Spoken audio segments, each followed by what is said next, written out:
Reverendíssimos diáconos da Igreja de Jesus, Carlos Augusto e Marcelo Manuel, reverendíssimas religiosas que se consagraram por inteiro a Jesus, estimados seminaristas, meus irmãos e minhas irmãs, que daqui da Catedral vivem a experiência da Eucaristia ou a acompanham pela mídia da paróquia de Nossa Senhora Rainha dos Anjos ou pela Rural FM.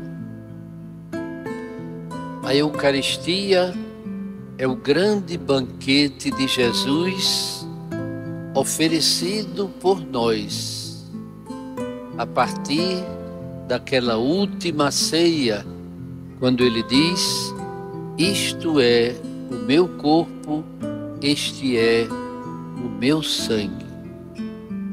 Daí porque a Eucaristia, ela inicia com o sinal da cruz e ela só se conclui com a bênção final e o ide em paz. Assim, nós estamos vivenciando o grande mistério da própria vida de Jesus que ele nos oferece. Por isso, ele mesmo é quem nos convoca à celebração eucarística, ao seu banquete, neste ano eucarístico diocesano, na certeza de que ele é a nossa força, a nossa fortaleza, para quem elevamos a nossa oração, como diz o salmista: neste tempo favorável, respondei-me pelo vosso imenso amor.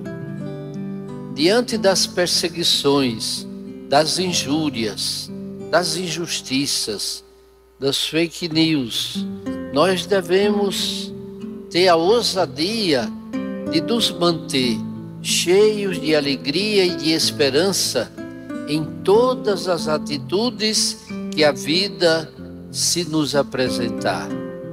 E sabemos que ela, como nós dissemos, prega tantas peças para nós, mas nós não podemos nos perder diante delas, porque o nosso Deus é maior, é mais poderoso do que tudo. A liturgia da palavra tem início com o profeta Jeremias, aquele que enfrentou inúmeras adversidades e rejeições. Por isso ele mesmo diz: eu ouvi as injúrias de tantos homens e os vi espalhando o medo em redor. Está lá no versículo 10. Mas ele nunca deixou de confiar em Deus, na sua graça, na sua misericórdia, no seu amor. Jeremias manifesta um misto de desconforto e de esperança, mesmo tendo diante de si os projetos maldosos de seus adversários.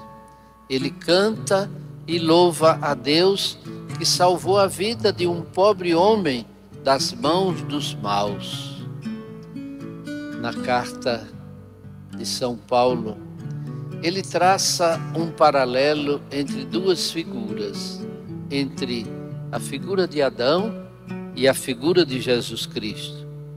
A morte entrou no mundo por um só homem, mas a graça de Deus, o dom gratuito concedido através de um só homem, Jesus Cristo, se derramou em abundância. Ou seja, foi muito maior, foi diferente, foi pleno, porque é Jesus. Da culpa originada da desobediência de Adão, o amor do Senhor redime a criatura humana por meio da sua incondicional obediência ao Pai. Mesmo havendo este paralelo, há uma absoluta superioridade naquilo que realizou a obediência de Jesus gratuitamente lá no alto, lá no patíbulo da cruz redentora, diante da sua mãe e do discípulo amado. Ao relatar o envio dos apóstolos em missão, Mateus diz em seu evangelho que Jesus lhes dá uma garantia: não temais os que matam o corpo, mas não podem matar a alma. Como responsáveis pela pregação, diz Jesus: não tenhais medo.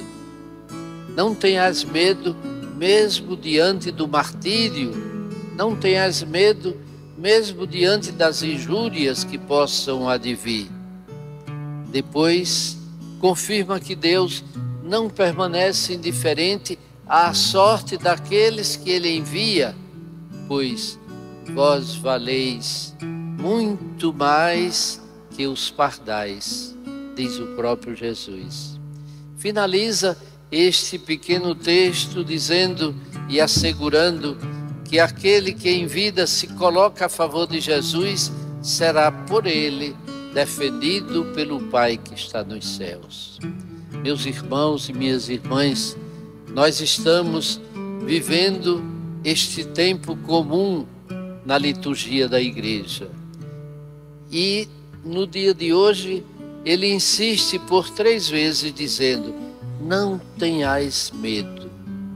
Por quê? O medo paralisa, o medo impede de caminhar, o medo não deixa seguir. Por isso, nós, como católicos da Igreja de Petrolina, continuemos temendo, sim, porém, com muita ousadia, pregando a verdade. Será que nós estamos já bem envolvidos na preparação do centenário que vai acontecer no próximo mês de novembro? Jesus nos ajuda a vencer os medos e as escuridões que nós enfrentamos em tempos de fake news. Queremos ser a igreja da coragem, da alegria, da esperança, ou aquela igreja medrosa, acuada, que não sai do canto, que não consegue progredir na evangelização? Celebrando este ano vocacional nacional, nossas paróquias, as 28 paróquias, áreas pastorais ou quase paróquias, já estão empenhadas com a pastoral vocacional, já cuidam bem da OVS, ou ainda pensamos que esta não é a nossa obrigação, a nossa tarefa, nossa missão enquanto cristãos católicos, membros desta igreja diocesana? O seminário está aí. As vocações esperam de nós uma palavra sim, que nasce, que brota da oração até o chamado, porque a vocação é um dom, é uma graça e é um carisma. E para isso é preciso que tenhamos corações ardentes e pés a caminho para realizarmos a obra de Deus. Que o próprio Senhor nos abençoe e nos guarde. Amém.